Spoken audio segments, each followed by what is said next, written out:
Have you ever started to journal and then realized once you started putting your thoughts down on paper that the emotions were too much to handle? Believe it or not, this happens to so many people that I've had the ability to connect and coach.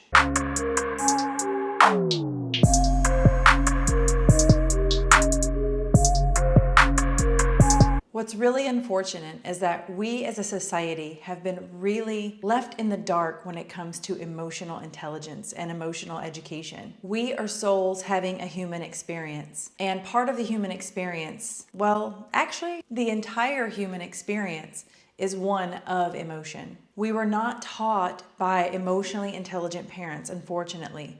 We were taught by a society and a system that was based on survival, based on getting our needs met. Needs meaning food, water, shelter.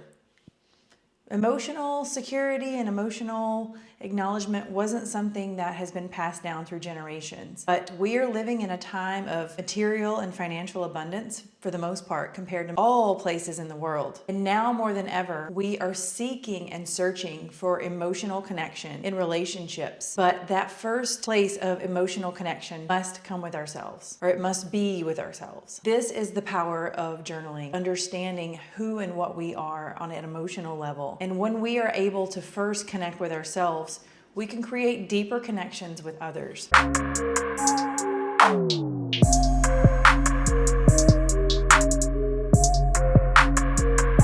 Hi, my name is Tarish. If you haven't seen my work before, welcome. And if you are returning back because you know me and we've connected before, thank you for being here. I get this question so often when people are starting the self-understanding journey through the process of pen to paper. And the only thing that I can really say is that the work is the work. We can continue to go about our lives being busy, working, and keeping ourselves distracted from how we really feel. But client after client and friend after friend and human after human, I just see that we are all exhausted from holding in all of the repressed emotions over the years. Through the scientific research, it's been shown that if we do not allow ourselves to cry and express tears through our eyes, those tears will come out through organs in the form of disease. Yes, there is a thing called energetic anatomy, emotional anatomy. It's been studied and studied over the last few decades. This is something that I want to express to you. This is not hocus pocus shit. This is real life stuff. If you want to stop seeing your family suffering from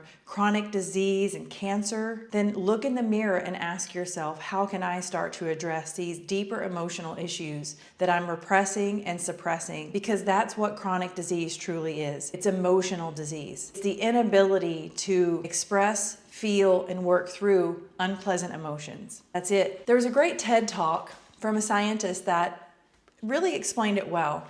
Emotions are like waves, and they are not very long waves. If you've ever ridden a wave as like a surfer or a boogie boarder or something like that, waves don't last very, very long. They're few and far between sometimes, depending on the day. They're short rides and they're exciting, or they're short rides and they're really fun. This is what emotions are. They're like waves. They don't last forever. But what people are left in the dark about is they don't know this.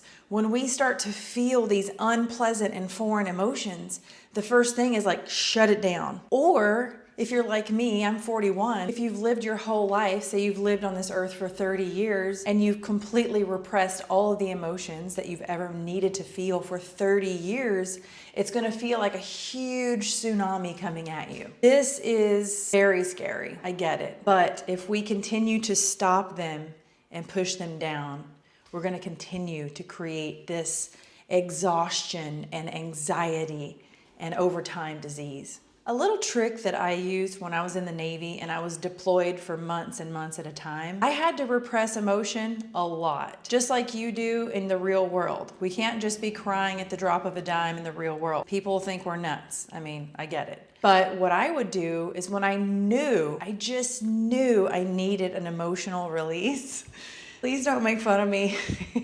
I would go watch Nicholas Sparks' The Notebook because it would always tug at my heartstrings, because love in this movie just really pulled at my heart, and it was a deep place inside of me that movie could always get to in certain scenes. So it was my go-to. I think there was another Nicholas Sparks movie that I watched. I had the collection, and I'm really not proud to tell you this right now, but I want you to know that I learned to have tools of expressing these emotions in a controlled setting by myself, so that in order to function, I wasn't just crying at the drop of a dime out in my profession all the time when I needed to be really focused and present for others. We all feel very deeply. Some of us have just gotten really good at turning it off better than others. And I will tell you that there are humans, you may be one of them like me, that feel far more deeply than most other people. It truly is a gift in certain areas, such as helping others and channeling and feeling and intuiting things for the sake and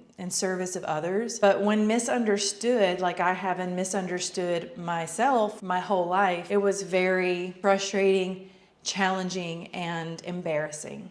Instead of calling myself highly sensitive, I've learned to call myself energetically sensitive because I'm just extremely sensitive to energy, whatever the form is. It could be electronics, it could be someone else's feelings or emotions or thoughts I can feel. This has been very confusing for me, and I just now started to get educated on it in my late 30s. It's never too late to start to learn about yourself, but what we can't continue to do is repress it, stuff it down, and pretend that we're not emotional creatures.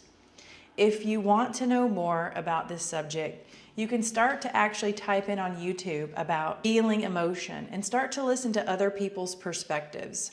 Or if you want to understand the energetic anatomy or emotional anatomy, a great book to start with is Anatomy of the Spirit by Dr. Carolyn Myss. Knowing our feelings and knowing our patterns and knowing our beliefs is so important. This video is mainly for people that really struggle with when you start to journal, all of these repressed emotions start to come up like a volcano and you just feel like you're losing your shit.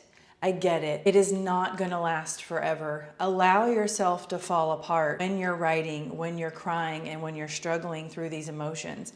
Because just like those waves, they pass. Let those volcanoes of emotions come up. Let them be released. Like I mentioned, if we don't learn to release them through our eyes and cry the tears that are inside of us, they'll find organs to express themselves through in the form of disease.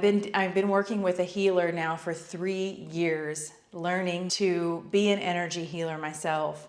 And I had to do my own healing in this process.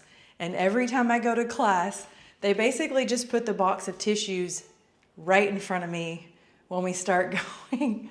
I had so much healing and inner work to process through. The box of tissues would get put right in front of me or just in my lap because I needed so much for my tears and my healing. And it wasn't like it just all happened in one day. However, the cool thing is, I feel like I'm on the other side of one of the biggest tsunamis of my life. I will go to my grave hoping that I can inspire just one person to feel their emotions. Just start to feel today. Start to ask yourself, what am I really feeling? So anger is a real thing. You want to know why anger is so important? As women, especially, and even men too, aren't even given permission enough to feel anger. But back in our grandmother's day, they were taught to be good women and keep their mouths shut, and they were repressed, and they weren't given the opportunity to have the careers that we're able to have.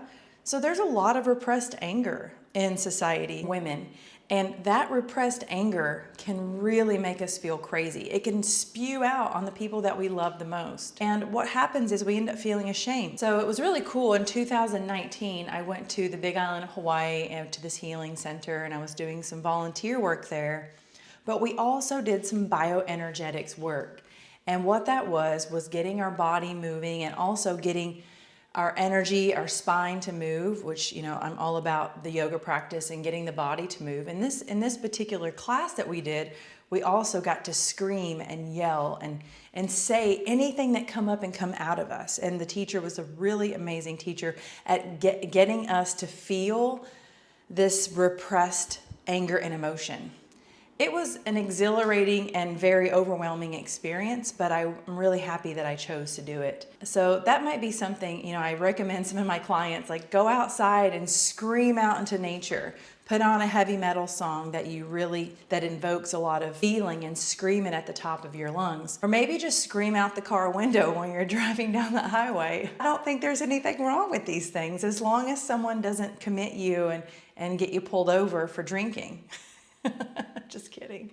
So there are so many ways to move energy, but we can't just continue to talk and say the story over and over and over. We have to invoke the movement in that. So this is where the yoga practice can be very, very helpful.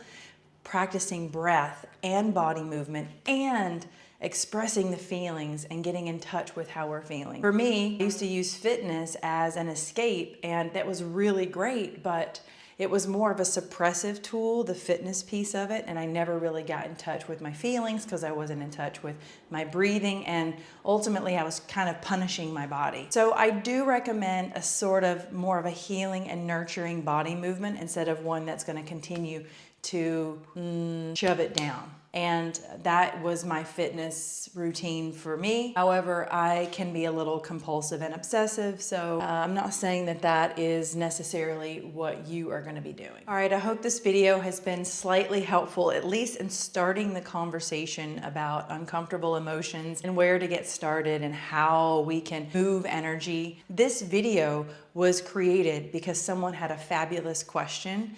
So I only know what you don't understand by you asking the best questions ever. Please contact me. You can leave a comment below, personal message me, and I really, really appreciate the fact that you took the time to watch this video as I am learning to become a better leader, teacher, and guide for you through these vulnerable moments of making videos. Thank you so much for your time and energy, and remember, we can continue to feel better in our body, heart, and mind. Continue to do the work because I'm so proud of you. It takes a true, courageous person to do this and to take part of this journey. So keep it up. Until next time.